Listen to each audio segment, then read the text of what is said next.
And welcome. It is the 16th day of August 2021, a day that outcried by Kenyans to bring to justice the Kenya brothers who were laid to rest on Friday is seemingly taking shape, as Inspector General Hilary Mutyambai has today suspended officers who were involved in the murder allegations.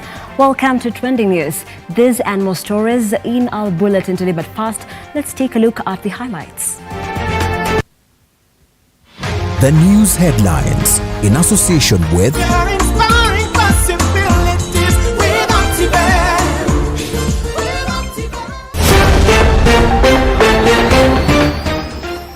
Ahead on Trending News today, Inspector General Hilary Mutyambai suspends cops in Kenya brothers' death and assures Kenyans that justice will be served. We tell you how Kenya top leaders continue to hold public meetings with total disregard of COVID-19 protocols. And in the international scene, after 6 challenging attempts, Zambia opposition leader Hakainde Hichilema wins landslide in presidential election. That is what to expect from Trending News today with me, Nancy Nalima. Right, trend with me for the next few minutes. The hashtag is Trending News right here on Lookup TV. You can also engage with me on social at Lookup TV on Twitter, Lookup TV on Facebook, and using the SMS number 20374. Let's begin the broadcast. MPs have backed the ruling to have compulsory mental assessment for gun license applicants. This is despite objections by Interior Cabinet Secretary, who argued that it was not necessary since it's taken care of in the applications for civilian firearms regime. Our reporter Brenda Mashume has more. Gun holders will now have to take a mandatory mental examination after MPs backed changes to the Firearms Act that are meant to curb misuse of weapons. This comes after Machanga Mareko, a psychiatrist and a firearms examiner at Kenyatta National Hospital, raised several legal loopholes in the Firearms Act that require amendment. The National Assembly Administration and National Security Committee overruled objections by Interior Cabinet Secretary Fred Matiang'i, who argued that the process is unnecessary. The National Gun Owners Association, however, supported the proposed changes, arguing it would lead to better compliance, cooperation, and coordination of security. The ruling, however, has a weak link since cases of medics demanding bribes from prospective firearm owners set to undergo psychiatric evaluations have been reported. The ruling comes at a time the country is witnessing an upsurge in the misuse of licensed firearms by politicians and police officers. Brenda Mwashumbe, Lookup TV in Nairobi. Thank you, Mwashumbe, for that report. And political leaders continue to flout COVID-19 regulations despite the Ministry of Health's clear guidelines that stipulate suspension of public gatherings. With total disregard of the protocols, the leaders are now holding huge meetings daily in different parts of the country. At the onset of the COVID-19 pandemic, gatherings were significantly cut short as crowding was deemed by health professionals as the easiest way to spread the COVID-19 virus. With churches, schools and gatherings halted, the usual political gatherings stopped for a moment, a sign perhaps of responsible leadership. But as the 2022 elections are fast approaching, still with strict guidelines given by the Ministry of Health to abolish public political gatherings, politicians are now devising new ways to advance their political interests. Churches, burials and private meetings are increasingly becoming a potential COVID-19 hub as different leaders are using that platform to campaign and advance their interests. With churches now required to hold a third of their capacity, the political game seems to know no bounds, as these images continue to characterize these events. Heavy crowding, oblivious of the Ministry of Health recommendations. Earlier in July, Health CS Mutahi Kagwe reiterated the guidelines, and I quote, "In line with the directive to avoid crowded places where transmission has been shown to be more likely, all public gatherings and in-person meetings of whatever nature be suspended countrywide. In this regard, all government, including intergovernmental meetings and conferences, be converted to virtual or postponed." The ban on gatherings has been in place for several months, but is often violated by top leaders who hold political rallies and roadside meetings in total disregard of the COVID-19 containment measures. End of quote. With other regulations like curfew being violently enforced in some areas of the country, like the alleged killing of the Kianjokoma brothers 2 weeks ago, public gatherings seems to be the only headache that the government has no prescription for. Even as Inspector General Hilary Mutyambai remains firm on the enforcement of the order, we are yet to see his unyielding directive take effect. Right, it is indeed our job as the media to ensure that the government is kept in check and rules and regulations are fair across the board. And here at Look Up TV, we'll surely do exactly that. And moving on, Inspector General of Police Hilary Mutyambai has suspended the police officers implicated in the mysterious death of Kianjokoma brothers, issuing an update during his Engage the IG session. IG Mutyambai issued an update on ongoing investigations regarding the death of the two brothers from Embu County. He noted that all officers from the affected station have been suspended to create room for investigation. Officers involved in the murder of two Kianjokoma brothers have been suspended by the Inspector General of Police Hilary Mutyambai to pave way for proper investigations. The two brothers Benson Ndwiga, aged 22, and his younger sibling Emmanuel Ndwiga, aged 19, met their death in early August on their way home from a butchery run at Ngwinjero area, a few kilometers from Kianjokoma, when police officers enforcing curfew in the area accosted them. They were last seen under arrest for allegedly contravening the COVID-19 night curfew, only for their bodies to be discovered at Embu Level 5 Hospital mortuary a day later. Speaking during his weekly engagement session on Twitter, Inspector General Mutyambai said the suspension is to pave way for proper due process to take place with concrete evidence that can stand trial in a court of justice. The IG further sent his condolences to the family, adding that IPOA has concluded investigations in the matter and has forwarded the file to the Director of Public Prosecution for action. Mutyambai added that the Office of the DCI is fully involved in the matter and it is a multi-agency team effort to ensure justice is served. Last week, President Uhuru Kenyatta ordered top security chiefs to conduct thorough investigations and give him a report on how the two brothers died. The head of state is keen to establish what exactly led to the death of the two brothers and ensure justice is served. In line with the directive, Interior Cabinet Secretary Fred Matiang'i had earlier pledged justice for the two when he met their father. The case pitting the two brothers' demise has been a subject of discussions among many who questioned how the two died at the hands of the police officers, with the hashtag Justice for Kianjokoma brothers that has been trending for days since their death. The police in their defense stated that the two could have jumped off a police vehicle at the time, claims which have been disputed by the family of the Kianjokoma brothers. The autopsy report showed their heads bore signs of blunt force trauma. The two brothers were laid to rest on Friday evening at their Kianjokoma home in Embu County in a heart-wrenching ceremony that saw the whole town come to a standstill, with mourners demanding for justice from the government. Leaders who took to the podium calling on agencies investigating the double homicide to expedite their probe and dispense justice. Among them was the Law Society of Kenya President Nelson Havi, who criticized the security system in the country for failing to secure the lives of Kenyans. Angelique Opingo, Look Up TV. Thank you, Angelique Opingo. That report takes us to our very fast break. But keep talking to me. What's trending where you are right now? Using the SMS number 20374 at Look Up TV on Twitter, Look Up TV on Facebook. Don't go too far.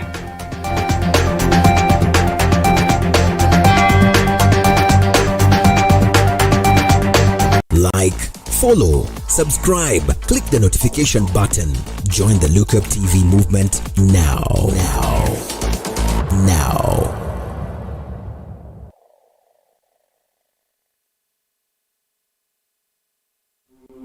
Welcome to Look Up Guest House, Retreat and Prayer Center. When you first come in, we will be happy to receive you at our reception, then proceed to our cozy and well-equipped accommodation facilities. We aim to provide our guests with a unique, comfortable and worthwhile experience. Here at Look Up Guest House, we provide our guests with a continuous supply of room amenities.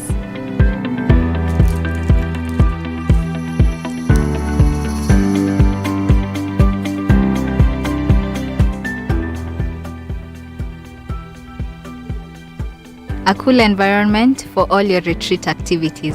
Look Up Guest House, Retreat and Prayer Center. For reservation, contact us on info@lookupguesthouse.org or call us on 0746 788 707.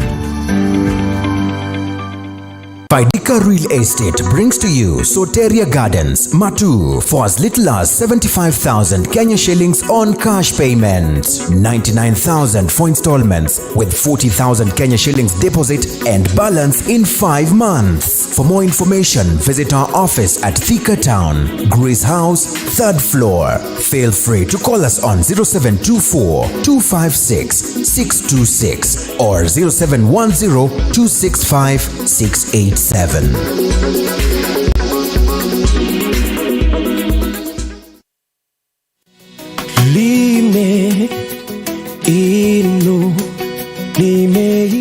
Many of your problems, you, and I mean you, must pray for them.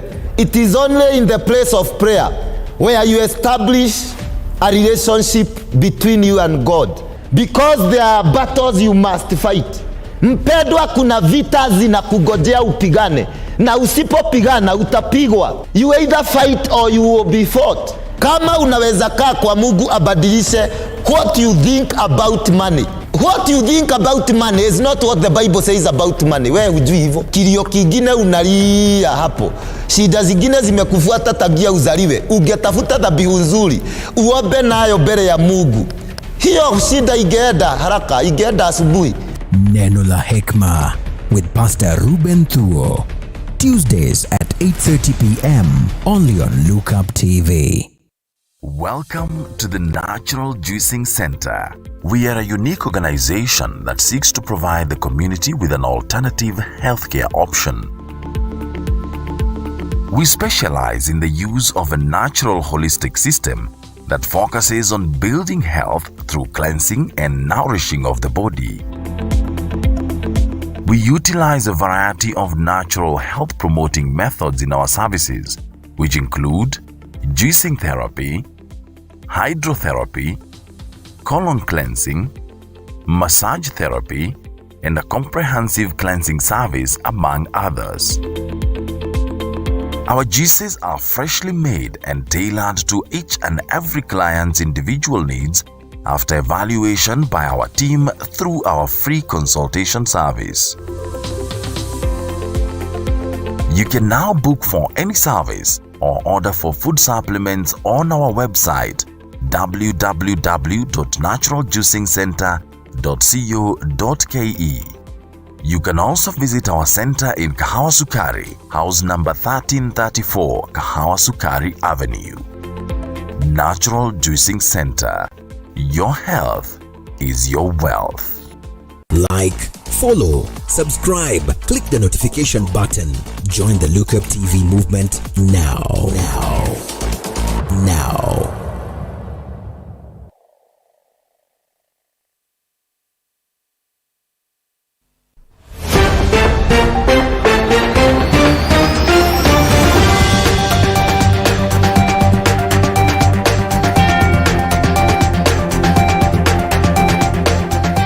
And welcome back. Thank you so much for staying with Look Up TV. The hashtag is Trending News. Stand with me for the next few minutes and I will be keeping you informed about stories that are making headlines in Kenya, Africa and the rest of the world.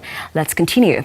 Members of the One Kenya Alliance have started a 2-day retreat in Naivasha to receive the report of a technical committee that has been working on a workable strategy for the 2022 general elections. The OKA Alliance, which brings together political leaders from ANC, Wiper, KANU and 4 Kenya political parties, was formed in March and aims to flow a presidential candidate for the 2022 general elections. The Naivasha retreat, a 12-member technical committee will present an elaborate plan that the OKA Alliance will use to set its 2022 campaign calendar in motion. The retreat will also be used to launch the new symbol, colors, as well as the manifesto of the OKA Alliance. The retreat, that involves parliamentary committee members from Wiper, KANU, ANC and 4 Kenya parties, will use the report of the technical committee to weigh and review the strengths and weaknesses of each of their possible candidates in order to come up with the best candidate who will face Deputy President William Ruto in the 2022 presidential ballot. The OKA retreat follows a meeting of its key principals with President Uhuru Kenyatta in Mombasa last week, where they are said to have discussed joining forces with ODM leader Raila Odinga for the 2022 State House race. One of the contentious topics expected to be discussed is the issue of working with Raila Odinga against Ruto in 2022, with sources close to the president saying that he has asked the OKA principals to throw their weight behind Raila's presidential bid. KANU principal and Baringo Senator Gideon Moi is said to support President Kenyatta's proposal of backing Raila in 2022, while Wiper leader Kalonzo Musyoka seems to have taken a hard stance against supporting Raila. In a view that has been echoed by KANU Secretary General Nick Salat, the party has asked its OKA affiliates to not downplay Raila's political influence and chances at the presidency. With the issue of supporting Raila causing a major impasse in the process of choosing a flag bearer for OKA, the Wiper party has opposed KANU's proposal, arguing that Kalonzo has supported Raila in the past and nothing has come out of it. Makueni MP Daniel Manzo, who is a close ally of Kalonzo Musyoka, has said the Wiper party will not soften its position about not supporting Raila for a 2022 presidency. Manzo insists that those in OKA have to settle for a presidential candidate who has more votes and a better chances of winning, and Raila is not that person. On their side, KANU members are looking at the Raila candidacy that will have Gideon Moi as his running mate, while the Amani National Congress, ANC, believes that Musalia Mudavadi is the best presidential candidacy for OKA. The meeting in Naivasha is expected to iron out all the differences between OKA affiliate parties and provide a clear roadmap for the coalition's 2022 ambitions. Waris Kimathi, Look Up TV, Nairobi. Thank you, Waris Kimathi, for that report. And moving on, Auditor General Nancy Gathungu has flagged down Kenyatta University campuses in Kigali, Rwanda and Arusha, Tanzania for having imbalanced staff and operating on a deficit of over 1.3 billion shillings. Joy Mochache with more on that story. An audit report earlier this year revealed that Kenyatta University is broke and operating with a deficit of over 1.3 billion shillings, much higher than the 677 million deficits of 2019. Taxpayers may have lost more than $1 billion in Kenyatta University's botched plan to set up campuses in Arusha and Kigali. Kenyatta University spent 518 million in setting up both the Kigali and Arusha campuses. However, KU shut the campuses down, citing operational challenges following a change of education laws by the Rwanda and Tanzania governments. Auditor General Nancy Gathungu, in a report announced in Parliament, revealed the university was yet to initiate the process of recovering the cash. In the review of the university's books for the year ending June 30th, 2020, Gathungu reported that the closure followed just as the university was ready to roll out programs. 90 million shillings out of 97 million shillings investment of the Arusha campus was not recoverable, having been spent on employee salary, rentals, and maintenance. What does this mean for KU? Well, Auditor General Gathungu mentions that the university is likely unable to meet its financial obligations as and when they fall due.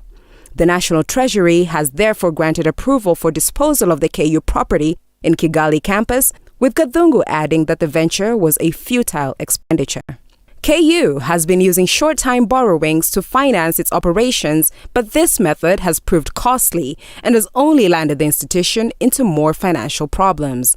KU has finally filed a case in court regarding informal settlers on their idle lands measuring 12.472 hectares. There are concerns that squatters are illegally putting up buildings on the land as the case has taken too long to develop in court. Reporting for Look Up TV, Joy Mochache. Thank you, Mochache, for that report. And it's about time for us to get some COVID-19 vaccine update. Kenya will receive the second batch of AstraZeneca vaccines on Tuesday, August 17th, 2021. According to British High Commissioner Jean Marriott, 407,000 doses of AstraZeneca vaccine will arrive on Tuesday night. This even as concerted efforts are being gathered to vaccinate Kenyans in masses. Kenya has already received 410,000 AstraZeneca vaccine doses from the UK, which arrived on July 31st. The shipment will be received by the Ministry of Health officials at the Jomo Kenyatta International Airport. In his recent tour to the UK, the president secured 817,000 doses of Oxford AstraZeneca COVID-19 vaccines. The announcement came as Prime Minister Boris Johnson met the President in Britain. This is a part of the first tranche of the UK's commitment to share 100 million vaccine doses internationally by next year, June. Through bilateral donations, Kenya expects to receive 1.7 million doses of Pfizer from the US government. Also included are 235,000 doses of AstraZeneca from Greece and another 55,000 doses of AstraZeneca from Latvia. To attain herd immunity, the country is supposed to vaccinate at least 60% of the population. 2 weeks ago, President Uhuru Kenyatta said he will fight day and night to ensure developing countries are treated equally on vaccine equity. Now let's cross the borders. Opposition leader Hakainde Hichilema secured a stunning landslide victory in Zambia's presidential elections. Mr. Hichilema defeated his main rival, the incumbent president Edgar Lungu, by more than 1 million votes. Roger Muriuki with these and more in our international news roundup. I therefore declare the said Hichilema Hakainde S. to be President-elect of the Republic of Zambia. Zambia's Electoral Commission has confirmed that last week's presidential election was won by the opposition candidate Hakainde Hichilema. In its final tally, the Electoral Commission said Mr. Hichilema had won 2,810,777 votes to Mr. Lungu's 1,814,201 votes. This was Mr. Hichilema's 6th attempt at the president's seat. Celebrations, which started on Sunday, continued until sunrise as Zambia was painted red by supporters of Hakainde Hichilema.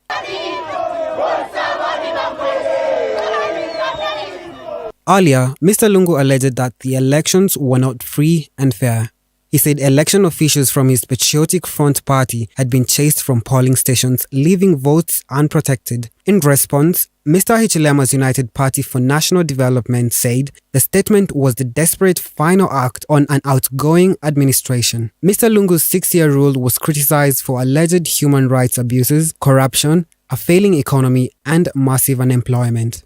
Analysts say Mr. Hichilema tapped into the widespread dissatisfaction among voters, and he now faces the daunting challenge of turning around the country's economic fortunes. Elsewhere, officials in Haiti have confirmed at least 1,297 people are dead and an unknown number of people are missing, and about 5,700 have been injured after a powerful 7.2 magnitude earthquake hit the Caribbean nation. Homes, churches, and schools were among buildings flattened in the quake. Some hospitals were left overwhelmed and in need of supplies. The southwest of Haiti appears to have suffered the worst of the damage, especially around the city of Les Cayes. According to the U.S. Geological Survey, the epicenter of the earthquake was about 12 kilometers from the town of Saint Louis du Sud, but the tremor could be felt in the densely populated capital of Port-au-Prince. Prime Minister Ariel Henry declared a month-long state of emergency and urged the population to show solidarity. A 2010 earthquake in Haiti killed more than 200,000 people and caused extensive damage to the country's infrastructure and economy. This disaster comes among the many problems facing the nation, which is already reeling from a political crisis following the assassination of its president last month. Finally, the Taliban has declared the war in Afghanistan over after its fighters swept into the capital, Kabul, and President Ashraf Ghani fled the country. Victorious Taliban fighters patrolled the streets of Kabul as thousands of Afghans mobbed the city's airport, trying to flee the group's feared hardline brand of rule.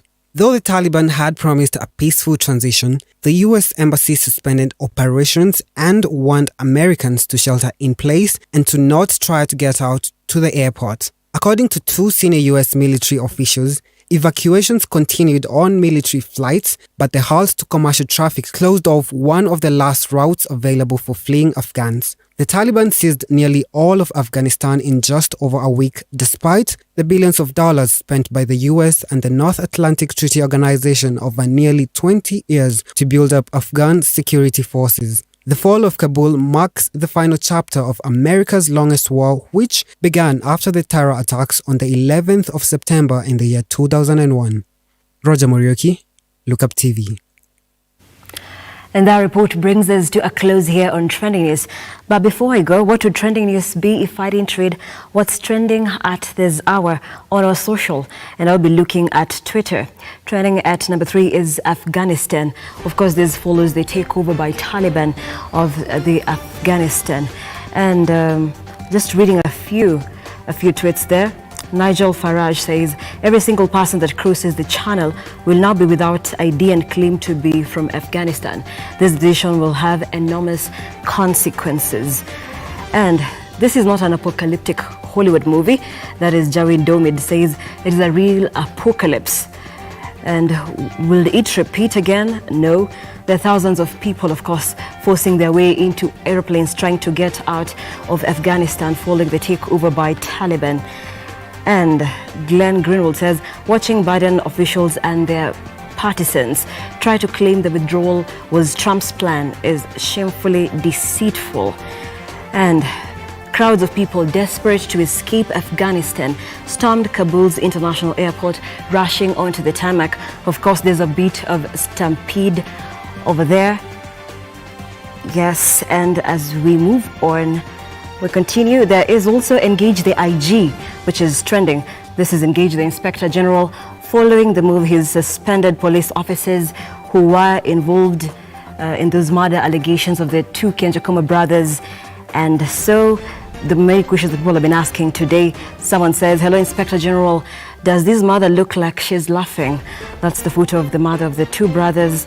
And Kilamtu Pate Haki. And just one more tweet from there. Thuranira Kaugiria says, Bwana IG, kindly dedicate your session today to address the issue surrounding the Kenjokoma brothers and the Kitengela incidences, which he did. And we have our final story. President Uhuru Kenyatta today has received representatives of the triumphant Kenyan contingent to the 2020 Tokyo Olympics and announced cash rewards of 1 million shillings, 750,000 and 500,000 Kenya shillings for gold, silver and bronze medalists respectively. This comes days after Kenyans complained over the low reception the team received once they jetted back from Tokyo, Japan, despite their stellar performance. Unlike the reception of hefty rewards that was given to Ugandan Olympic champions by the President Yoweri Kaguta Museveni.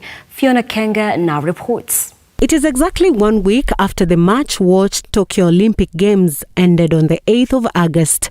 Despite Kenya winning 10 medals, the reception of our champions, who jetted back into the country, did not tally with the win, making Kenyans on social media to register their disappointments, with some citing the low-key reception of our champions as a real shame, while on the other hand, the government in its defense cited COVID-19 as a hindrance to celebrate the win, which saw Kipchoge and team earn Kenya 10 medals, including 4 gold and 4 silver, making it best team from Africa at the Tokyo Games.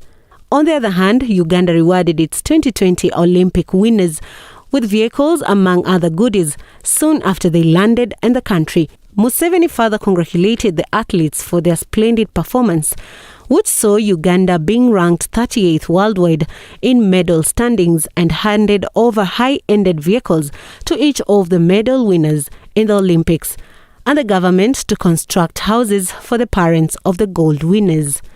Back in Kenya, 1 week later, after a successful run pitting Kenya at position 1 in Africa in the recently concluded Tokyo 2020 Olympics, double Olympic marathon champion Eliud Kipchoge, Peres Jepchirchir, Faith Kipyegon and Emmanuel Korir will receive 1 million Kenya shillings each, after President Uhuru Kenyatta met them at State House, Nairobi. For the silver category, Timothy Cheruiyot, Ferguson Rotich, Helen Obiri and Bridget Kosgei will each get 750,000 shillings, as Hyvin Kiyang and Benjamin Kigen will get 500,000 shillings in the bronze category. President Uhuru Kenyatta further announced a uniform token of 200,000 shillings for all athletes and officials, including the Paralympics team participating in delayed Summer Games. Kipchoge becomes the third athlete to win multiple gold medals in the men's marathon. Fiona Kenga, Look Up TV, Nairobi. Thank you, Fiona Kenga, for that report. Well, Museveni gave very hefty gifts to his Olympians, but we're finally happy that our president has finally recognized the efforts of our Olympians, Eliud Kipchoge and the rest. And we've come to a close. Joy Mochache says, great job. Thank you for keeping us updated. Congratulations to Hichilema for finally winning after 6 unsuccessful attempts at presidency. Thank you so much. And finally, as the government takes necessary measures to curb COVID-19, it's time individuals take the initiative and go get up the jab for their own safety. Watching from Lukenya. And Fiona Kenga says, good job. Thank you so much. From me and the crew here on Trending News, thank you for watching. Goodbye, enjoy the rest of your evening, and keep it Look Up TV.